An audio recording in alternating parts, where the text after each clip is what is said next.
अस्सलाम वालेकुम। मैं रिफ़त खुर्शीद गपशप विद रिफ़त के प्लेटफॉर्म से आज फिर आपके साथ हूँ। साथियों, अल्लाह ताला बहुत दफ़ा हमारे यकीन और हमारे इरादों को तोड़कर, हमारे प्लानिंग को डिस्टर्ब करके ये साबित करता है कि होगा वही जो वो चाहेगा, क्योंकि उसके हर काम में कोई ना कोई हिकमत है जो इंसानी समझ से बहुत बाहर है। आज इसी पॉइंट को मद्देनज़र रखते हुए मैं आप लोगों के साथ अपनी आंटी का एक 30 साल पुराना वाक़या जो उन्होंने मुझे तब बताया था वो शेयर करूंगी।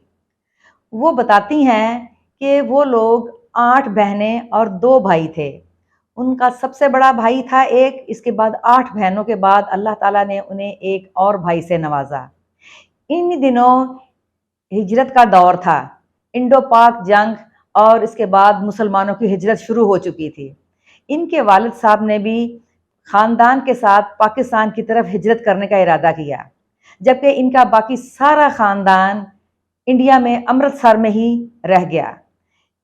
ये बताती हैं कि इनके वालिद साहब, जो कि पेशे के एतबार से डॉक्टर थे, उन्होंने एक रात अपनी 8 बेटियों को, अपनी बेगम और अपने दोनों बेटों के साथ ट्रेन में सवार होने का इरादा किया। आंटी बताती हैं कि हम 8 बहनों ने काले बुरके पहन रखे थे और हमारी वालदा भी बुरके में मलबूस थी, जबकि हमारा छोटा भाई, जो कि उस वक्त सिर्फ 2 हफ्तों का था, वो मेरी माँ ने अपनी गोद में उठा रखा था, जबकि मेरे भाई के हाथ में एक ट्रंक और चंद एक लिफाफों जिनमें कोई ज़रूरत का सामान हो सकता है वो मौजूद था। वो बताती हैं कि हम लोग ट्रेन पर सवार हुए तो ट्रेन चलना शुरू हो गई। हमारे वालिद साहब बहुत परेशान थे, वो सब बच्चियों को देखते, तब हमारा भाई कभी दाएं तरफ देखता, कभी बाएं तरफ देखता। इंतहाई खौफ व हरास का आलम था।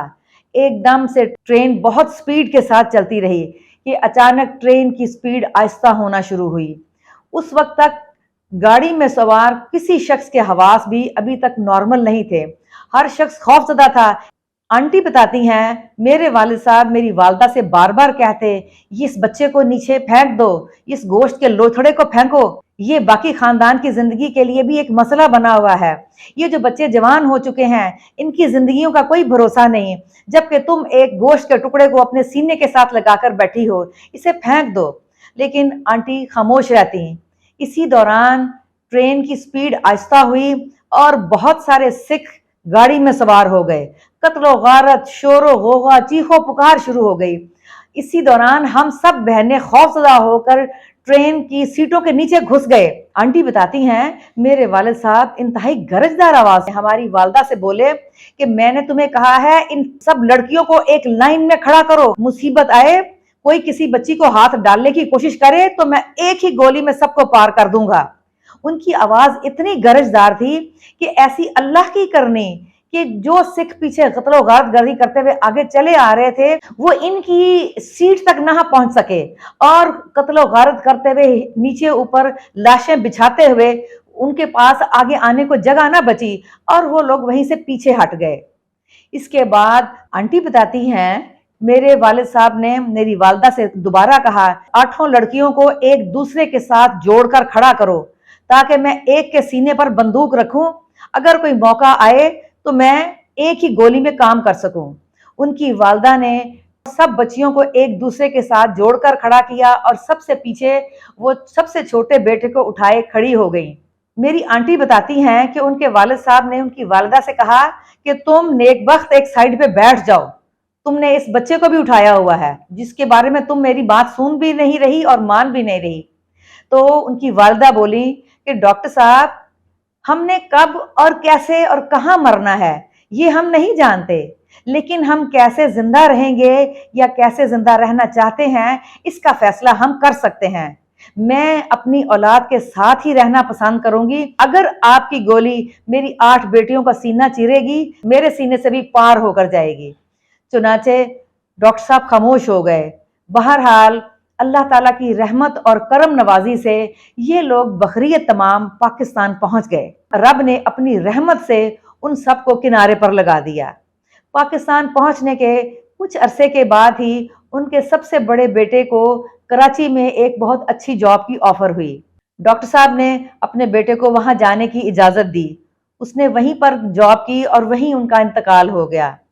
इसके बाद डॉक्टर साहब ने सबसे छोटे बेटे के साथ मिलकर अपनी 8 बेटियों की शादियां की और उनको अपने अपने घरों का किया।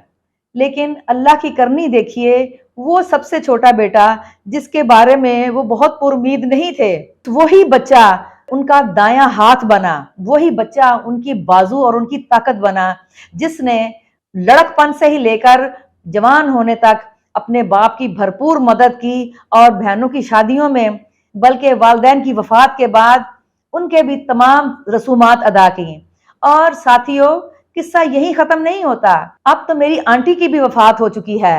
उन सबसे छोटे भाई ने अपनी 8 बहनों के बारी बारी वफात के बाद उनकी तमाम तदफीन की रसूमात अदा की, और इस वक्त जबकि वो भी अब बूढ़े हो चुके हैं, वो हर साल अपने वालिदैन और अपनी बहन भाइयों की वफात के बाद उनकी याद में उनकी दुआ के लिए हाथ उठाते हैं। हमेशा बड़ी रेगुलरली हर कब्रिस्तान में जाते हैं, कब्रिस्तान की सफाई का एहतमाम करते हैं और उनके लिए हर साल दुआओं का एहतमाम करते हैं। जब भी मैं ये तमाम वाक़यात सोचती हूँ, ये सारे ख़यालात एक रील की तरह मेरे जहन में चलते हैं, तो मेरे दिल में ये ख्याल आता है कि इंसानी सोच का इदराक हालात और वाक़यात तक महदूद है, जबकि खुदा की हिकमत लामहदूद है। मेरी आंटी के वालिद साहब ने अपने बेटे के बारे में जो सोचा, उनका वो सोचना एक वक्ती फैसला या अंदेशा तो ज़रूर था, लेकिन उनका ये ख्याल करना कि ये बच्चा बाकी फैमिली की ज़िंदगियों के लिए एक ख़तरा है, लेकिन अल्लाह ताला की ज़ात को उस बच्चे को ज़िंदा रखने में एक ख़ास हिकमत मौजूद थी। और मेरी समझ के मुताबिक वो ये थी कि उस बच्चे ने ना सिर्फ बचपन और जवानी की जिम्मेदारियों को पूरा करना था, बल्कि उन सब की वफात के बाद उनके लिए सदका जारिया के तौर के ऊपर हाथ उठाना उस बच्चे की जिम्मेदारियों में रब ने शामिल कर दिया था। बेशक इंसान की अकल ज़ाहिरी फ़ायदे नुकसान तक महदूद रहती है, लेकिन बेशक हमारा मालिक जो हमें पैदा करने वाला है, जो हमसे बेपनाह मोहब्बत करता है, जिसकी मोहब्बत को मापने का कोई पैमाना नहीं है, वो हमारी ज़िंदगियों में आने वाले हालात व वाक़यात और हमारे मरने के बाद पैदा होने वाली सूरत हाल और ज़िम्मेदारियों को बहुत दूर तक निभाने के लिए ऐसे हालात पैदा करता है जो हमारे गुमान में नहीं होते। यकीनन यही कुछ मैंने इस कहानी से सीखा। मुझे उम्मीद है आप लोग भी इस सारी सूरत हाल को इसी तरह देख पाएंगे। मुझे अपने ख्यालात से, अपनी राय से आगाह कीजिए। मेरे चैनल गपशप विद रिफत को सब्सक्राइब कीजिए, इसे शेयर कीजिए। इंशाल्लाह अगली दफ़ा मैं एक नए वाक़े, एक नई कहानी के साथ आपके सामने आऊँगी। तब तक के लिए इजाज़त दीजिए। अल्लाह हाफ़िज़। अस्सलाम वालेकुम।